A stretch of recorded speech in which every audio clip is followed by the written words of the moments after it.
আসসালামু আলাইকুম ওয়া রাহমাতুল্লাহি ওয়া বারাকাতুহু নাহমাদুহু ওয়া নুসাল্লি আলা রাসূলিহিল কারীম আম্মা বা'দ।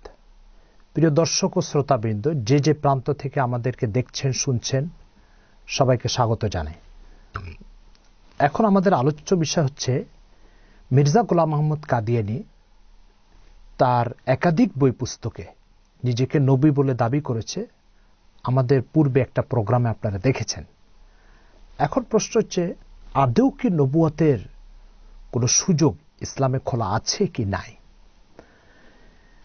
প্রিয় দর্শক ও শ্রোতাবৃন্দ, এক্ষেত্রে প্রথমে আপনাদেরকে একটা কথা বলবো, সেটা হচ্ছে রুহানি খাজাইন মির্জা গোলাম মোহাম্মদ কাদিয়ানীর লিখিত 84টা বইয়ের সমষ্টি 23 ভলিউমে ছাপা হয়েছে। এই 23 ভলিউমের 14 নম্বর ভলিউমে একটা বই হচ্ছে আইয়ামুস সুলহ।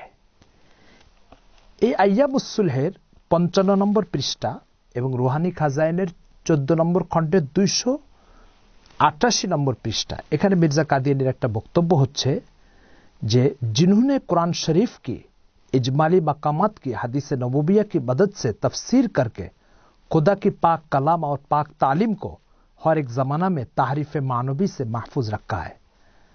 তিনি বলেছেন যে ইসলামের ইমামরা এবং বড় বড় ওলামা ইকরাম 1400 বছর যাবত কোরআনের শিক্ষাকে এবং ইসলামের শিক্ষাকে যে কোনো ধরনের কোরআনের শিক্ষাকে যে কোনো ধরনের বিকৃতির হাত থেকে ওলামা ইকরাম রক্ষা করেছেন।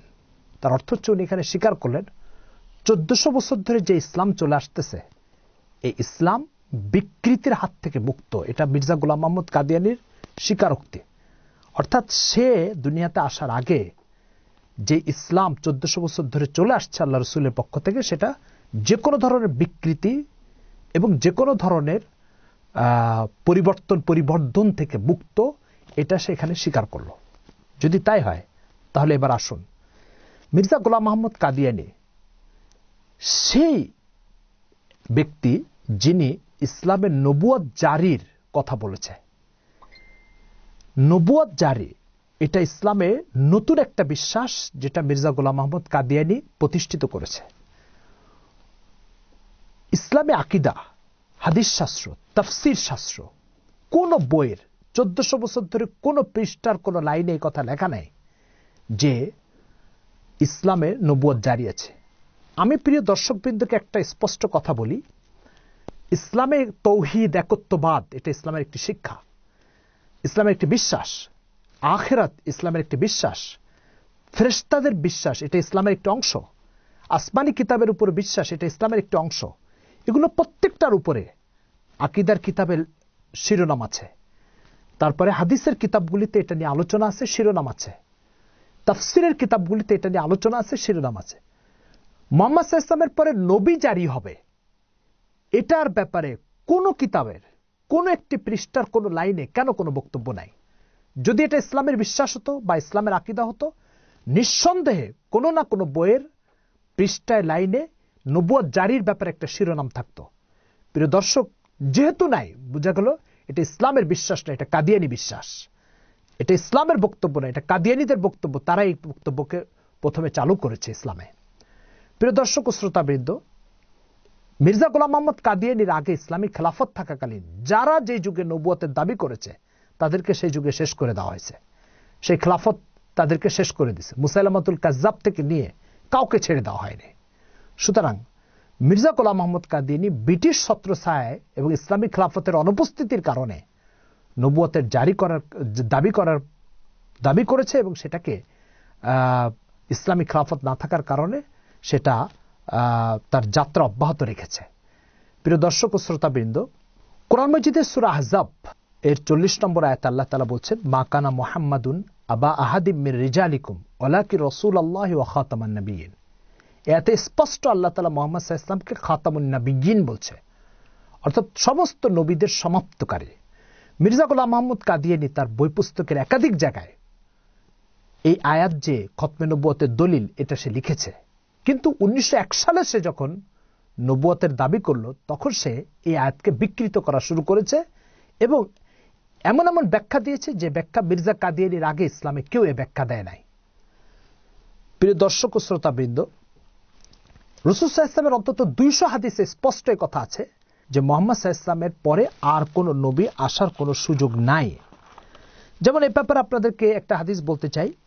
হাদিসটা হচ্ছে বুখারী শরীফের 3450 নম্বর হাদিস। রাসূল সাল্লাল্লাহু আলাইহি ওয়াসাল্লাম বলেছেন, কানাত বনু ইসরাইল তাসুসুহুমুল আম্বিয়া, বনি ইসরাইল তাদেরকে নবীরা নেতৃত্ব দিত। কুল্লামা হালাকা নবিয়ুন খালাফাহু নবিয়ুন, যে নবী ইন্তেকাল করতেন তারপর আরেক নবী তার স্থলাভিষিক্ত হতো। ওয়াইন্নাহু লা নবিয়্যা বাদি, তবে স্পষ্ট বলে রাখো আমি শেষ নবী, আমার পরে আর কোনো নবী আসবে না। ও সায়াকুনু খুলাফা ও ফায়াকসুরুন, আমার পরে খলিফা আসবে, নবী আসবে না। প্রশ্ন হচ্ছে যে এই হাদিসে যদি রাসূল সাল্লাল্লাহু আলাইহি ওয়াসাল্লামের পরে নবুয়ত জারি আছে, এটা যদি সুযোগ থাকতো বা রাস্তা খোলা থাকতো অবশ্যই আল্লাহ রাসূল বলতেন, কিন্তু আল্লাহ রাসূল বলছেন না, আমার পরে কোনো নবী নাই। এখন কেউ যদি নবুয়তের দাবি করে স্পষ্ট আল্লাহ রাসূলকে মিথ্যুক বলা হবে। কেন? আল্লাহ রাসূল বলছেন আমার পরে কোনো নবী। পুরা হাদিস শাস্ত্রের হাজার হাজার হাদিসের ভিতরে একটি হাদিস আপনি দেখাতে পারবেন না যে হাদিস আল্লাহ রাসূল বলেছেন আমার পরে নবুয়ত জারি আছে। কোন হাদিস আপনি দেখাতে পারবেন না। এরপর একটা হাদিস দেখেন, হাদিস হচ্ছে মুসলিম শরীফ 2286 নম্বর হাদিস আর বুখারী শরীফ 3535 নম্বর হাদিস। এই হাদিসের ভিতরে রাসূল সাল্লাল্লাহু আলাইহি ওয়াসাল্লাম তিনি যে শ্রেষ্ঠ নবী এটা একটা উদাহরণ দিয়ে বুঝিয়েছেন। উদাহরণটা কি? আল্লাহ রাসূল বলেছেন যে আমার উদাহরণ এবং নবীদের উদাহরণ হচ্ছে একটা প্রাসাদের মতো, যে প্রাসাদ ইট দিয়ে সাজানো হয়েছে, একটা কোন একটা ইটের জায়গা খালি ছিল, ওই জায়গাটা আমি এসে পূর্ণ করে দিয়েছি। এখন নবুয়তের এই প্রাসাদ পূর্ণ হয়ে গেছে, এখন কোনো জায়গাও খালি নাই এবং কোন ব্যক্তি সেই জায়গায় প্রবেশের সুযোগ নাই, অর্থাৎ কোন নবী এসে কোন জায়গায় ঢোকারও কোনো সুযোগ নেই। আমি শেষ নবী, আমার পর আর কোনো নবী নাই। মুসলিম শরীফ এবং বুখারী শরীফের বিশুদ্ধতম হাদিস। এই হাদিসে একটা উদাহরণ দিয়ে আল্লাহ রাসূল স্পষ্ট বুঝিয়ে দিয়েছেন যে আমি শেষ নবী, আমার পর আর কোনো নবী আসার সুযোগ নাই। প্রিয় দর্শক ও শ্রোতাবৃন্দ, এরপরে যে কথাটা বলবো সেটা হচ্ছে মুসলিম শরীফ 523 নম্বর হাদিস। রাসূল সাল্লাল্লাহু আলাইহি ওয়াসাল্লাম বলেছেন যে ফুজ্জিলতু আলাল আম্বিয়া বিসিত্তিন, আমাকে নবীদের উপরে 6টা মর্যাদা দেওয়া হয়েছে। তার ভিতরে একটা মর্যাদা কি? খুতিমা বিয়ান নবিয়ুন, আমার দ্বারা নবীদেরকে সমাপ্ত করা হয়েছে।